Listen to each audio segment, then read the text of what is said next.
अब head clerk भी वही होगा, बिल क्लर्क भी वही होगा, तो बीच में देखने वाला कौन है? ये तो तीन अभी आ गए हैं। खुशहाली क्यों नहीं है? और हमारे हिस्से की खुशहाली कौन खा रहा है? इसी तरह से लूटा जाता रहेगा क्या? नमस्कार, जोहार, मैं हूं देवेंद्र कुमार।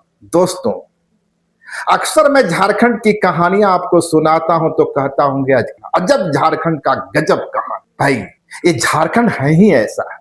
आपने नटवर लाल का नाम तो जरूर सुना होगा, वही बिहार वाले नटवर लाल, सिवान वाले, जो किसी का गिट्टी, किसी का बालू, किसी को बेचकर माल उड़ा ले जाते थे। लेकिन बिहार में तो एक ही नटवर लाल था। झारखंड के हर जिले में एक नया नटवर लाल सामने आ रहा है। और अजब है इनकी कहानी और गजब है इनके कारनामे। आदि झारखंड के अलग अलग जिले से जो नटवर लाल आ रहे हैं, इनकी कहानियों को समेटा जाए, लिपिबद्ध किया जाए तो एक महाग्रंथ बन सकता है। आपको तो याद ही होगा, कुछ दिन पहले बोकारो से इसकी शुरुआत हुई थी। दावा किया गया था कि 3 से 4 करोड़ रुपया घोटाला हो गया, ट्रेजरी घोटाला हो गया। और उसके मुख्य किरदार जो थे, कौशल कुमार पांडे यानी लिपिक जी, अकाउंटेंट, अब वह 10 करोड़ और न जाने कितना करोड़ तक आगे बढ़ गया। और खबर यह है कि जो घोटाला का पैसा था, यानी कौशल कुमार पांडे जो माल उड़ा रहे थे, वो अपने परिजनों के लिए भी सोना चांदी खरीद रहे थे। पूरे परिवार के पास वो माल पहुंच रहा था। खैर, उस कहानी में नहीं जाते हैं। फिलहाल यह है कि उनकी पत्नी अनूप पांडे जो है और कौशल कुमार पांडे के खाते में अभी भी 9 लाख और अनुज पांडे के खाते में 58 लाख रुपए हैं। मैं इस कहानी इसलिए सुना रहा हूं कि याद रहे शुरुआत कहां से हुई। तो शुरुआत हुई कौशल कुमार पांडे के कारनामे से।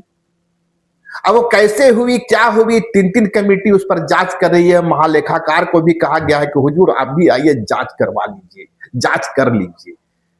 लेकिन अभी कौशल कुमार पांडे की कहानी खत्म भी नहीं हुई। पूरा झारखंड में एक संदेश गया, ट्रेजरी घोटाला हुआ। भाजपा कहने लगी ये तो चारा घोटाला से भी बड़ा घोटाला होगा। अब भाजपा जो कहे, विपक्ष की पार्टी है।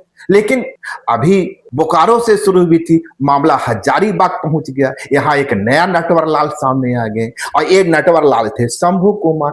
दावा किया कि गया कि पिछले 7 से 8 वर्षों से रघुवर काल दास जी का जो अंतिम काल था, उसी वक्त से वे कारनामे कर रहे थे और बिहार में आवास खरीद रहे थे, फ्लैट पॉश इलाके में, और हजारीबाग में खास महल की जमीन पर करोड़ों का बिल्डिंग बना लिया। मजे की बात यह थी कि शंभू कुमार अपना जो विभागीय परीक्षा होता है वह भी नहीं दे रहे थे। क्यों नहीं दे रहे थे? भाई डर थी, विभागीय परीक्षा यदि दे देंगे तो प्रमोशन हो जाएगा, और जब प्रमोशन हो जाएगा तो फिर इस विभाग में, इस ऑफिस में कैसे रहेंगे। और इस चक्कर में कि प्रमोशन नहीं हो जाए, उन्होंने विभागीय परीक्षा, जो डिपार्टमेंटल एग्जाम होता है, वो तक नहीं दिया। देखिए भाई, अमूमन जो कर्मी होते हैं इंक्रीमेंट के लिए लगे रहते हैं। उनकी चिंता होती है कि भाई किसी तरह से सैलरी बढ़े। अब डिपार्टमेंटल परीक्षा पास कीजिएगा तब तो सैलरी बढ़ेगी, कुछ कायदे कानून है। पर शंभू कुमार तो शंभू कुमार निकले। वो बोकारो वाले कौशल कुमार पांडे, उनका एक अलग रास्ता था, इनका एक अलग रास्ता था। वो भी लंबे अरसे से जमे हुए थे, ये भी लंबे अरसे से जमे हुए थे। इनकी कहानी यह है कि विभागीय परीक्षा नहीं देना चाहते थे, अपना प्रमोशन नहीं करवाना चाहते थे, क्योंकि उस विभाग में, उस ऑफिस में उनका एक दबदबा था। इनकी भी जांच शुरू हुई और जब ये कहानी सामने आई तो भाजपा ने कहा कि भाई चारा घोटाला वो तो छोटा पड़ जाएगा। अब तो झारखंड के हर जिले से एक कहानी आ रही है। अभी शंभू कुमार में ही हम लोग लटके थे, चलो भाई एक नया नटवर लाल आया, कौशल कुमार पांडे के बाद शंभू कुमार। लेकिन रुकिए, मालूम हुआ कि पशुपालन घोटाला हो गया, एक और नया पशुपालन घोटाला, वही पशुपालन घोटाला जिसके चक्कर में लालू जी पड़ गए थे। लालू जी का पूरा करियर बर्बाद हो गया। उसी डिपार्टमेंट से जुड़ा एक घोटाला और सामने आ गया और उस घोटाले के बारे में कहा गया कि 6 करोड़ की अवैध निकासी हो गई। ये निकासी हुई, वहां के एक अकाउंटेंट ने कर दिया। हर जगह अकाउंटेंट आ रहे थे। अब एक खबर यह है कि एक जो अकाउंटेंट थे मुनींद्र कुमार, उसी पशुपालन डिपार्टमेंट के अकाउंटेंट है मुनींद्र कुमार, अब उनका एक अलग कारनामा सामने आ गया है। जब पशुपालन डिपार्टमेंट में जांच शुरू हुई कि भाई बोकारो बोकारो के बाद हजारीबाग, हजारी के बाद अब पशुपालन डिपार्टमेंट, यहां से भी गड़बड़ी। और अंदर खाने जब जांच शुरू हुई तो रामगढ़ में भी जांच हुई, और रामगढ़ में जब जांच शुरू हुई तब ये मुनींद्र कुमार आए, यानी तीसरे नटवरलाल। इनका तो गजब का दिमाग है भाई। अब ये मुनींद्र कुमार की भी कहानी सुन लीजिए भाई। इनका जो वेतन है, मैंने क्लर्क है, पेमेंट कितना है पता है आपको? मुख्य सचिव से भी अधिक पेमेंट उठाते रहे हैं।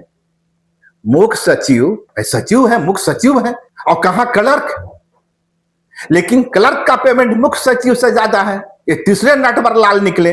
अब है कि करते कैसे थे और इनका मोडस ऑपरेंडी क्या था, किस तरीके से सिस्टम पे चूना लगा रहे थे, तो चलिए एक एक कर समझते हैं। खबर यह है कि मुनींद्र कुमार जो अकाउंटेंट थे, बड़ा शातिर दिमाग थे। उनके विभाग में जितने कर्मी थे वो पेमेंट सबका बनाते थे एकदम सही सही, उसमें कोई दिक्कत नहीं। लेकिन जब पेमेंट बनता था तो पेमेंट मान लीजिए कि उनके यहाँ 10 कर्मी हैं और 10 कर्मी का पेमेंट होता है 35 लाख रुपया, तो ये मुनींद्र कुमार तो मुनींद्र कुमार ठहरे। ये 10 का 35 लाख भाई ले, तुम्हारे लिए 35 लाख है, ये उसमें 5 लाख रुपया अलग से भी व्यवस्था कर लेते थे। और करते क्या थे कि कुल जो ऐड होता था ना, यदि 7 कर्मी है और 8 कर्मी है तो मिलकर होता है 35 लाख रुपया, ते उसको कर दिया 40 लाख रुपया। अब 40 लाख रुपया करने का तरीका क्या था, तो कहा जाता है कुल जो आंकड़ा होता था उसके आगे का ये 3 अंक बदलते थे और डीडीओ से सिग्नेचर करवा लेते थे। अब डीडीओ साहब सिग्नेचर क्यों करते थे, कैसे करते थे, तो वो तो अलग विषय है, वो जांच का विषय हो सकता है। लेकिन एक खबर यह भी है कि जब इसे बिल को अपलोड भी तो करना पड़ता है, तो बिल को अपलोड करते वक्त बिल का कुल योग जो होता है उसका अंतिम का 3 अंक को छोड़ करके इतना कर देते थे कि वो 40 तक आंकड़ा पहुंच जाने। यदि उनका 45 है, यदि उनका 46 है, जो भी उनका टारगेट है, उस टारगेट को फुलफिल करने के लिए वे आगे के अंक में सुधार कर देते थे। ऑनलाइन बिल जब अपलोड होता था तो डीडीओ द्वारा कुल निकासी की जाने वाली रकम का मिलान कर हस्ताक्षर कर दिया जाता था। आप जब बिल को अपलोड करते हैं तो डीडीओ द्वारा निकासी होता है, निकासी की जाने वाली रकम है, उसका मिलान किया जाता है और उस मिलान पर हस्ताक्षर कर दिया जाता था। कर्मचारियों को भुगतान के बाद पेमेंट आ गया तो कर्मचारी लोग को भुगतान हो गया, जो भी कर्मी है, उनके सहयोगी हैं, उनका ऑफिस में उन सबका भुगतान हो गया। अब मान लीजिए बच्चा 6 लाख रुपया या 10 लाख रुपया, तो ये जो बढ़ी हुई राशि है यही मुनींद्र कुमार अपने पास रखते थे और एक संजीव कुमार है उनके खाते में जाती थी। और यही कारण है, मैं इसलिए कहता हूं कि इनका पेमेंट जो था ना मुख्य सचिव से भी अधिक था और बरसों से यही खेल होता रहा, एक दिन का खेल नहीं था। और एक जो जानकारी निकल के आई है कि मुनींद्र कुमार हेड क्लर्क भी थे और बिल क्लर्क भी थे, सोने पे सुहागा। अब हेड क्लर्क भी वही होगा, बिल क्लर्क भी वही होगा, तो बीच में देखने वाला कौन है?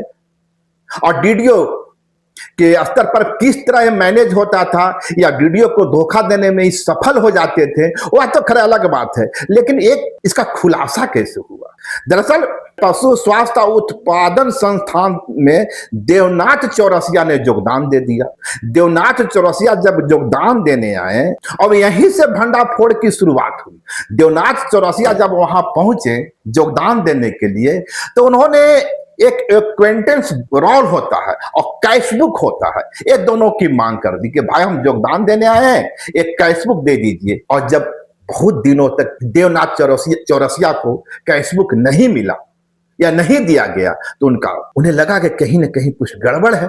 इसके बाद एक इंटरनल कमेटी की जांच कर दी गई और जब इंटरनल कमेटी की जांच हुई तो मालूम हुआ कि संस्थान के नाम से बैंक में जो पैसा है और कैशबुक जो शो कर रहा है, दोनों में बड़ा अंतर है। और उसके बाद चीजें खुलनी शुरू हो गई और जब चीजें खुली तो इस साल जनवरी 2026 से इनका पेमेंट बंद कर दिया गया। इसलिए मैं कहता हूं, पहले बोकारो में कौशलेंद्र कुमार पांडे, हजारीबाग में शंभू कुमार, इधर पशुपालन डिपार्टमेंट में मुनींद्र कुमार, तो भाई मेरे झारखंड में कितने नटवरलाल हैं? ये तो 3 अभी आ गए हैं, देखना होगा। आने वाले दिनों में और कितने नटवर लाते हैं। और झारखंड इसी तरह से लूटा जाता रहेगा क्या? कभी कौशल कुमार पांडे लूट लेंगे, कभी शंभू कुमार लूट लेंगे, कभी मनिंद्र कुमार लूट लेंगे। और अब ये आप ट्राइबल कम्युनिटी से बात कीजिए, यहाँ के आदिवासी मूलवासी समूहों से बात कीजिए और खाटी झारखंडियों से बात कीजिए, तो अक्सर वे कहते हैं ये सारे जो लुटेरे हैं ना, नदी पार वाले हैं। मुझे नहीं पता इसमें से तीनों कौन है, क्या है, लेकिन एक सेक्शन ऑफ सोसाइटी झारखंड का है जो इस तरह के करप्शन की खबरें सुनता है और उस हालत में सुनता है। वो झारखंड जो खनिज संपदा से भरा हुआ है, वो झारखंड जिसकी भूगर्भा धरती में रत्न की खजाना है, लोहा है, अबरक है, यूरेनियम है और ना जाने क्या क्या है, लेकिन वही धरती पर, उसी धरती पर भूखमरी है, गरीबी है, दरिद्रता है, कुपोषण है, पलायन है, विस्थापन है। अब यहीं से वो दर्द उभरता है, यहीं से वो शिकायत सामने आती है कि भाई झारखंड में सब कुछ तो है, लेकिन हमारे हिस्से खुशहाली क्यों नहीं है? और हमारे हिस्से की खुशहाली कौन खा रहा है? कोई कौशलेंद्र कुमार पांडे खा रहे होंगे, कोई मनिंद्र कुमार खा रहे होंगे, कोई शंभू कुमार खा रहे होंगे। हाँ, अभी जांच का प्रारंभिक स्तर है, किसी को कल्प्रिट नहीं ठहरा रहे हैं, हमारी कोशिश भी नहीं है, क्योंकि जब तक अंतिम फैसला नहीं आ जाता आपके अपराध पर, जांच एजेंसियों की अंतिम मुहर नहीं लग जाती, हम आपको सिर्फ आरोपी कहेंगे। लेकिन मैं उनका दर्द इसलिए रख रहा था कि दर्द तो दर्द है ना भाई। ये झारखंड भी कब तक अपने दर्द में जीता रहेगा और कब तक अपनी संपदा को, अपने खजानों को लूटता हुआ देखता रहेगा। शुक्रिया, नमस्कार। लाइव लगातार के वीडियो को लाइक करें, सब्सक्राइब करें और बेल आइकन को दबाना न भूलें।